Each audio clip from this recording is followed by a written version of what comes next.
Hello అండి, welcome to daily vlogs. నా పేరు Vani. Welcome back to my channel Vanivardhan. ఈ వీక్లో నేను గార్డెన్లో స్పెండ్ చేసిన టైంని అయితే ఈ వీడియోలో మీకు చూపించాలనుకుంటున్నాను. ఈవినింగ్ టైంలో వర్షం పడుతుంటే ఆ వెదర్ నాకు బాగా నచ్చుతుంది.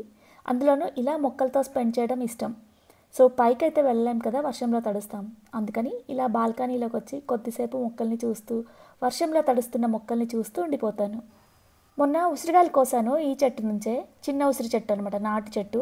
సో అలానే ఇంకొక వైపు తినే ఉసిరికాయలు ఉంటాయి కదా, అవి కూడా ఉంటాయి. అంటే రోడ్ల మీద ఉప్పు కారం వేసి పెడుతూ ఉంటారు కదా, సో ఆ ఉసిరికాయలు అనమాట, చిన్నవి. అయితే వీటితో పిక్కలు కూడా పెట్టి చూసాను, బాగుంటుంది. సో ప్రస్తుతానికైతే చెట్టు నిండా కాయలు ఉన్నాయి, పూత దశలో ఉందన్నమాట, అంటే చిన్న పిందెలు ఉన్నాయి. సో ఇంకా మా ఇంటికి ఎదురుగున్న ఈ సెట్టింగ్ చూడండి. ఇక వర్షం వచ్చినప్పుడు హ్యాంగింగ్లో ఉన్న వాటిని తడపడానికి ఎక్కువగా టైంని అయితే స్పెండ్ చేస్తాను. సో ఇక్కడ చూడండి, ఫ్లవర్స్ అయితే బాగున్నాయి. బిళ్ళగన్నేరు చెట్టు అంటారు కదా, ఇదేమో నార్మల్ది కాదు, హైబ్రిడ్ది. డార్క్ పింక్ కలర్లో ఉంటుంది, చాలా బాగుంటుంది కలర్ అయితే ఫ్లవర్. ఆ పూలు పూసిన తర్వాత విత్తనాలు వస్తాయి వాటికన్నా కూడా ఆ కొమ్మల్ని విరిచేసి పక్కన నాటామంటే బాగా తొందరగా పెరిగిపోతుంది అనమాట ఆ బిళ్ళగన్నేరు చెట్టు. ఈ మొక్క పేరు నాకు ఐడియా లేదు, మీకు తెలిస్తే చెప్పండి. ఇంకా ఇదైతే ఎక్కువగా బెంగళూరులో డివైడర్స్ పక్కన కనిపిస్తూ ఉంటుంది. వీటికి ఎండ్ ఎక్కువగా కావాలి, సో వాటర్ కూడా ఎక్కువ అవసరం లేదనమాట. సో ఫ్లవరింగ్ అయితే చాలా బాగుంటుంది, నాకు బాగా నచ్చుతుంది ఈ కలర్. ఒకసారి కుండీలో పెట్టామంటే దాన్ని డివైడ్ చేయలేము, ముళ్ళు గుచ్చుకుంటాయి, చెట్టు నిండా ముళ్ళు అయితే ఉంటాయన్నమాట. సో నేనైతే ఈ కొమ్మ విరిగి కింద పడిందనమాట, అంటే వర్షానికి గాలికి కింద పడింది ఆ మొక్క. దాని నుంచి చిన్న పాట్ విరిగి పక్కన పడితే దాన్ని చిన్న పాట్లో వేశాను. ప్రస్తుతానికైతే అవి పూలైతే వస్తున్నాయి. సో అప్పుడప్పుడు నేను ఇండోర్లో కూడా పెట్టుకుంటాను ఈ మొక్కను తీసుకెళ్ళి. పూలు వచ్చిన తర్వాత అయితే లోపల పెట్టుకుంటాను. సో పూలన్నీ పుయ్యడం అయిపోయిన తర్వాత తీసుకొచ్చి హ్యాంగింగ్ పాట్లో పెడతాను, ఎందుకంటే మార్నింగ్ టైంలో ఎండ వస్తుందన్నమాట, ఆ ఎండ సరిపోతుంది. సో ఇక్కడైతే ఇంకా పైన గార్డెన్లో స్పెండ్ చేసిన టైం అయితే ఇక్కడ మీతో షేర్ చేస్తున్నాను. సో ఒక 3 days అవుతుంది పైకి వెళ్ళక. సో కాకరకాయలు చెట్టుకు ఉండిపోయాయి, చూడలేదు. పండిపోయిన తర్వాత చూశాను, ఒక కాయ పండిపోయింది. సో ఎన్ని కాయలు ఉన్నాయని చెట్టుకి చూస్తే 2 కనిపించాయి అనమాట. మళ్ళీ చెట్టు మొత్తం వెతకంగా ఒక 4-5 కాయలు అయితే వచ్చేసాయి. సో ఈరోజు ఆ కాకరకాయలతో ఫ్రై మీద పింక్ షేడ్ ఉన్నాయి కదా లీవ్స్, చాలా అందంగా ఉన్నాయి. సో వాటి గడ్డలు అక్కడక్కడ కుండీలో పడి ప్రతి కుండీలో స్ప్రెడ్ అయిపోయాయి అనమాట. నాకు చాలా ఇష్టం ఆ మొక్క అంటే. ఇక రోజులో నేను ఎప్పుడు పైకి వెళ్ళినా సరే ఇలా మొక్కలను అయితే వీడియో తీసుకుంటూ ఉంటానన్నమాట. నాకు చాలా బాగా నచ్చుతుంది ఇలా వీడియో తీయడం అన్నా, ఈ వీడియోని మీతో షేర్ చేసుకోవడం అన్నా. సో అంటే ప్రతి ఒక్కరూ నా గార్డెన్లోకి వచ్చి చూడలేరు కదా, సో ఇలా అయినా చూస్తారు కదా అని చెప్పేసి నేను వీడియోస్ అయితే తీస్తూ ఉంటానన్నమాట. ఫస్ట్ నుంచి ఇదే హ్యాబిట్. అంటే ఇప్పుడంటే ఛానల్ ఉంది కానీ ఇంతకుముందు లేదు కదా, అయినా సరే నా ఫోన్లో ఎక్కువగా ఇలా గార్డెనింగ్ వీడియోసే ఉండేవి అనమాట. ఫొటోస్ కానీ వీడియోస్ కానీ ఇవే ఉండేవి. ఈ చిన్న పాట్లో కనిపిస్తున్న మొక్క వచ్చేసి నేను శక్లేష్పురంలో తెచ్చాను కదా, ఇప్పుడైతే పెద్దగా అయిపోయి వేలు కూడా బయటకు వచ్చేసాయి. దాన్ని పెద్ద పాట్లోకి షిఫ్ట్ చేయాలన్నమాట. ఇంక ఇక్కడ కనిపిస్తున్న నిమ్మ చెట్టు అయితే పడి మొలిసిన చెట్టు. సో దాన్ని కూడా వదలకుండా ఒక కవర్ బ్యాగ్లో అయితే వేశాను, పూత వచ్చేస్తుంది. అలానే బనానా, ఇంకా ఇక్కడ రెడ్ మందారం ఉంది, చాలా కలర్ఫుల్గా ఉంది కదా, ఎంత క్యూట్ ఉంటుందో. సో బెల్లులా కనిపించే మందారం, ఇలా ఆరెంజ్ కలర్ ముద్ద మందారం. సో వర్షాల మూలంగా ఏమో తెలియదు, ఇప్పుడు కొంచెం ఇప్పుడిప్పుడే పూలు అయితే వస్తున్నాయి మా గార్డెన్లో. ఇది వచ్చేసి నాటు గులాబీ అనమాట. ఇవి హైబ్రిడ్ గులాబీ, ఆరెంజ్ కలర్లో ఉంటాయి. ఇవి కూడా అంతే, ఒక్కసారి బ్లూమింగ్ వస్తే బంచెస్లా వచ్చేస్తాయి అనమాట. సో ఇక్కడ కనిపిస్తున్న గులాబీ కూడా హైబ్రిడ్ది. అయిపోయిన తర్వాత లాస్ట్ స్టేజ్ అనమాట ఇది. ఇదేమో పూసే స్టేజ్లో ఉంది, అంటే ఈరోజు పూసింది, పూర్తిగా విచ్చుకున్న పువ్వు. సో కలర్ షేడ్ అవుతుందన్నమాట, అది నెక్స్ట్కి అలా నార్మల్గా రెడ్ కలర్ వచ్చేస్తుంది. ఇప్పుడు చూపిస్తుంది అయితే ఈరోజు మార్నింగ్ తీసిన వీడియో. సో ఇంకా ఈరోజు కర్రీ అయితే కాకరకాయ ఫ్రై చేస్తూ అలానే పప్పు పెడదాం అనుకుంటున్నాను. పచ్చల కూర ఉంది, ఇంగ్లీష్ పచ్చలి అంటారు కదా ఇది. సో ప్రతి కుండీలో విపరీతంగా మొలుస్తుంది అనమాట, ఇది పీకే కొద్దీ వచ్చేస్తుంది. సో ఎక్కువగా ఉంది కదా, అందుకని తీసుకొచ్చేసి పప్పు పెట్టేసి సింపుల్గా కాకరకాయ ఫ్రై అయితే చేస్తున్నాను. సో మార్నింగే పైకి వెళ్ళాను కదా, డీటాక్స్ వాటర్ అయితే ఇలా శంకుపూలతో పెట్టుకుంటున్నాను అనమాట. సో నాకు ఈ కలర్ చాలా ఇష్టం. సో ఇక్కడ బ్లూ కలర్ కనిపిస్తుంది కదా, కొంచెం హీట్ తగ్గిన తర్వాత లెమన్ వేస్తున్నాను. అంటే అలా బాయిల్డ్ అయిన వాటర్లో లెమన్ వేస్తే ఇంకా అదొక రకమైన టేస్ట్ వచ్చేస్తుంది కదా. కొంచెం గోరువెచ్చగా కాదు, కొంచెం హీట్గా ఉన్న దానిలో లెమన్ వేస్తే చూడండి కలర్ మారిపోవడం చూస్తారు. నాకైతే ఈ కలర్ బాగా నచ్చుతుంది. నార్మల్గా శంకుపూలు ఒక్కటే నీళ్ళలో వేసుకొని తాగితే అంత టేస్ట్ అనిపించదు, నార్మల్గా కలర్ ఉంటుంది అంతే. అయితే లెమన్ వేసుకుంటే కలర్ మారిపోతుంది, అలానే కొంచెం టేస్ట్ కూడా బాగుంటుంది అనమాట. అందుకని లెమన్ అయితే వేసుకుంటాను. ఇక మార్నింగ్ టైంలో ఇలా ఇంటి ముందు కూర్చొని ఈ డిటాక్స్ వాటర్ని అయితే ఎంజాయ్ చేస్తాను, ఇలా నేచర్ని చూసుకుంటూ. ఇక్కడ పర్పుల్ కలర్లో ఉన్న చెట్టు చిన్న పాట్లో పెట్టాను కదా, యాక్చువల్గా అది పైన ఉంటుంది టెర్రస్ మీద. మార్నింగ్ ఏమో బ్లూమింగ్ ఎక్కువ కనిపించింది, కలర్ఫుల్గా కనిపించింది అనమాట. సో పైన ఎందుకు, ఎప్పుడు పైకి వెళ్ళినప్పుడే కనిపిస్తుంది. ఇలా చిన్న కుండీలో పెట్టుకున్నామంటే, తీసుకొచ్చి ఇంటి ముందు పెట్టుకున్నాం అనుకో, వాటి బ్లూమింగ్ కూడా ఫుల్గా మనం కూడా ఎంజాయ్ చేయొచ్చు. నెక్స్ట్ ఇక్కడ చూపిస్తున్న క్లిప్స్ వచ్చేసి ఆఫ్టర్నూన్ లంచ్ అయిన తర్వాత కొద్దిసేపు మొక్కలతో స్పెండ్ చేశాను.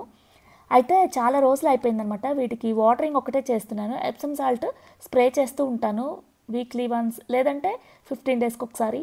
అయితే చాలా రోజులు అయిపోయిందనమాట, 1 మంత్ పైన అయింది అలా స్ప్రే చేయక. డైరెక్ట్గా మొక్కల్లో ఇవ్వచ్చు, ఇలా స్ప్రే కూడా చేయొచ్చు. స్ప్రే చేస్తే వెంటనే రిజల్ట్ కనిపిస్తుంది అనమాట. సో మనీ ప్లాంట్కి అయితే బాగా చూడొచ్చు, ఒక 3-4 డేస్లోనే కొత్త చిగుళ్ళు వచ్చేస్తాయి ఇలా ఎప్సమ్ సాల్ట్ వాటర్లో కలిపి స్ప్రే చేయడం వల్ల. సో నేను ఈ ఎప్సమ్ సాల్ట్ని అమెజాన్లో ఆర్డర్ పెట్టుకుంటాను. సో కావాలంటే లింక్ అయితే కింద డిస్క్రిప్షన్లో ప్రొవైడ్ చేస్తాను. సో దీన్నైతే 1 లీటర్ వాటర్లో ఒక 2 స్పూన్స్ క్వాంటిటీతో ఎప్సమ్ సాల్ట్ని స్ప్రేయర్లో వేసి కొద్దిసేపు అలా షేక్ చేసామంటే లోపల సాల్ట్ అనేది మెల్ట్ అయిపోతుంది కదా, ఇంకా వెంటనే మొక్కలకైతే స్ప్రే చేసుకోవచ్చు అన్నమాట. సో ఈ ఎప్సమ్ సాల్ట్లో మెగ్నీషియం, కాల్షియం, పొటాషియం ఉంటాయి కదా, సో మొక్కలకైతే చాలా బాగా హెల్ప్ అవుతుంది. లీఫీ ప్లాంట్స్కి వేసామనుకో వెంటనే చిగుళ్ళు కనిపిస్తాయి. అదే ఫ్రూట్స్ పండ్ల మొక్కలకి వేసామనుకోండి పూత అయితే వచ్చేస్తుంది. అలానే పూల మొక్కలకు కూడా వెంటనే పూత అయితే గమనించవచ్చు. నాకు బాగా నచ్చుతుంది, అందరికీ ఇదైతే సజెస్ట్ చేస్తాను, ఇది యూజ్ చేసుకోండి అని. ఇండోర్కి కానీ అవుట్డోర్కి కానీ మంచి మెడిసిన్ అనమాట, ఆర్గానిక్. సో ఎవరైనా యూజ్ చేసుకోవచ్చు. ఇక నేను ఇండోర్లో ఇలా మనీ ప్లాంట్స్ ఎక్కువగా పెంచుకుంటూ ఉంటాను, ఎందుకంటే బయట ఎలాగూ పెంచుతాము, ప్రతిసారి బయట స్పెండ్ చేయలేం కదా. ఇంట్లో ఉన్న కొద్దిసేపు అయినా కూడా, అంటే ఇంట్లో స్పెండ్ చేసే టైంని కూడా ఇలా మొక్కలతోనే చూసుకోవాలని నాకు ఇష్టం అనమాట. అందుకని మంచి ఆక్సిజన్ ఇచ్చే ప్లాంట్స్ ఇవి. సో మైండ్ని రీఫ్రెష్ చేస్తాయి. సో మొక్కల వల్ల చాలా బెనిఫిట్సే ఉంటాయి కదా, సో అవి ప్రత్యేకంగా చెప్పనవసరం లేదు. ఇక్కడ కనిపిస్తుంది జిజీ ప్లాంట్, నా ఫేవరెట్ అనమాట ఇది. సో చాలా బుషీగా ఉంటుంది. ఫస్ట్ మా ఇంటికి ఎంటర్ అయిన వాళ్ళు ఎంట్రన్స్లో ఉంటుందన్నమాట ఈ చెట్టు. సో లోపలికి ఎంటర్ అవగానే ఫస్ట్ వాళ్ళకి ఒక డౌట్ వస్తుంది, ఇది ఒరిజినలా ఆర్టిఫిషియల్ మొక్క అనేసి. సో వెళ్ళే ముందు తప్పకుండా అడుగుతారు, సో ఈ మొక్క పేరేంటి అని. అంత బాగుంటుంది. సో నాకు చాలా ఇష్టం అనమాట. ఎయిర్ ప్యూరిఫైయింగ్ ప్లాంట్ అనమాట, best plant, indoor plant. So వీటిని కూడా ఆకుల నుంచి ఇలా కొమ్మల నుంచి కూడా ఈజీగా ప్రాపగేట్ చేసుకోవచ్చు. ఇది కొనాలంటే మొక్క చాలా కాస్ట్ ఉంటుందన్నమాట. సో ఎవరైనా తెలిసిన వాళ్ళ దగ్గర ఇలా చిన్న చిన్న కొమ్మలు తీసుకొని మీరు కూడా పెంచుకోవచ్చు. సో ఆ జిజీ ప్లాంట్ని నేనైతే కొమ్మ కట్ చేసి నీళ్ళల్లో ఒక 15 డేస్ పెట్టామంటే కింద వేర్లు అయితే వచ్చేస్తాయి కదా, అలా వచ్చిన ప్లాంట్స్ని అయితే మా ఫ్రెండ్స్ కూడా షేర్ చేశాను. ఇంకా అలానే ఇంటి ముందున్న మొక్కలకు కూడా ఇలా ఎప్సమ్ సాల్ట్ని అయితే స్ప్రే చేస్తూ ఉన్నాను. బటర్ఫ్లై ప్లాంట్, అలానే ఇందాక చూపించాను కదా, సో ముళ్ళ చెట్టు అనమాట ఇది, పూలు బాగుంటాయి. సో చెప్పాను కదా, పూల మొక్కలకి, ఆకులున్న మొక్కలకి, ఏ మొక్కలకైనా కూడా ఈ ఎప్సమ్ సాల్ట్ ఇచ్చామంటే ఆకుల్లోంచి ఫుడ్ని అబ్జర్వ్ చేసుకొని కొత్త ఆకులు అయితే వచ్చేస్తాయి అన్నమాట.